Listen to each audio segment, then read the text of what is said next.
ఇవన్నీ చూడండి పత్తి మొక్క. జూను 10వ తారీఖున వర్షం పడాక విత్తనం 2 అడుగులు చొప్పున 2 విత్తనాలు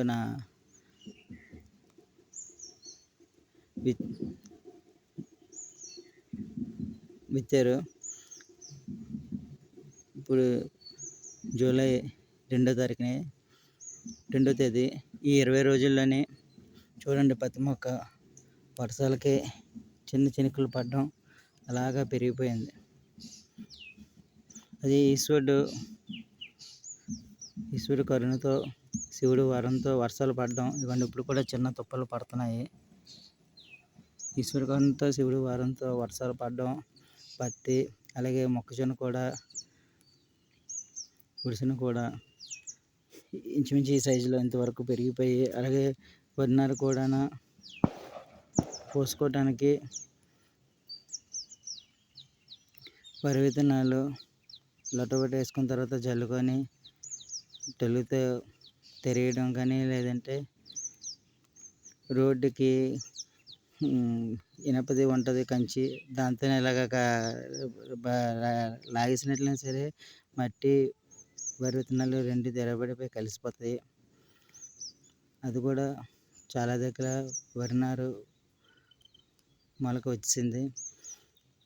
ఇంకా చాలామంది కూడా ఇప్పుడు ఇంకా జూలై నెలలో కూడా ఇంకా చాలా దగ్గర ఇంకా వేయలేని వెనకబడిపోయిన కూడా వేస్తున్నారు ఈ వర్షాలు చినుకులు పడినప్పుడు. ఏదైనా సరే ఈశ్వరుడు కరుణతో, కటాక్షంతోనే ఈ మొక్క పెరిగింది. కానీ ఇంకా పెరుగుతుంది. అంతేకాని చంద్రబాబు నాయుడు గారు వచ్చేసారు, లేకపోతే వైఎస్ జగన్మోహన్ రెడ్డి గారు వచ్చేసారు, లేదంటే మన డిప్యూటీ సీఎం పవన్ కళ్యాణ్ గారు వచ్చారు, లేకపోతే నేను చెప్పానని చెప్పేసి వచ్చి మొక్కలు ఏమి పెరిగిపోవు. అంతా ఈశ్వరుడు కరుణతో, కటాక్షంతో, శివుడి కరుణతో ఇవన్నీ వర్షం పడడం వల్ల పత్తి మొక్క పెరిగింది. అలాగే ఈశ్వరుడి కరుణ కటాక్షంతోనే వర్షాలు పడడం, చిన్న చినుకులు పడడం అలాగా పత్తి మొక్క పెరిగింది.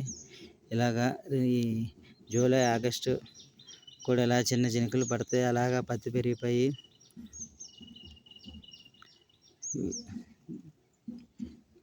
జూన్, జూలై, ఆగస్టు, సెప్టెంబర్ 9 నెలలు, 10 నెలల కాడి నుంచి పత్తి అందుబాటులోకి వచ్చేస్తుంది ఏరుకోవటానికి. ఒకవేళ వర్షాల అనుకూల సమయంలో పడకపోతే అప్పుడు ఈ మొక్క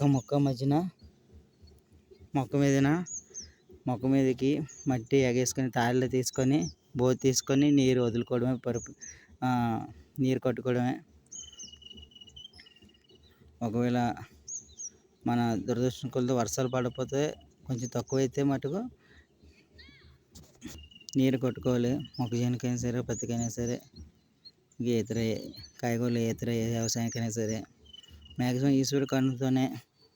చూడండి, శివుడు ఉన్నాడు లేడని ఉన్న నమ్మకాలకి నమ్మలేని భగవంతుని నమ్మలేని వాళ్ళకి వర్షం పడిన తర్వాత, విత్తనం నాటిన తర్వాత మొక్క చిగురు వచ్చి 20 రోజులుగా చూడండి ఎంత పెద్ద మొక్క అయిందో. భగవంతుడు ఈశ్వరుడు ఉన్నాడని, అతని కరుణ కటాక్షం మన మీద ఉండి పత్తి పండడం, ఇతర వ్యవసాయాలు అన్నీ పండుతాయని ప్రతి ఒక్కరు మనం అందరూ నమ్మవలసిందిగా మరి ఈశ్వరుని ప్రార్థించి మన పంటలు ఇలాగే ప్రతి సంవత్సరం పండి బాగా దిగుమతి, ప్రతి ఒక్క రైతులు, యువత అందరూ దిగుమతి చేసి ఆర్జించాలని ఈశ్వరుడి కృప మన ప్రతి ఒక్కరికి ఉండాలని కోరుతూ మరి సెలవు తీసుకుంటున్నాను. Thank you.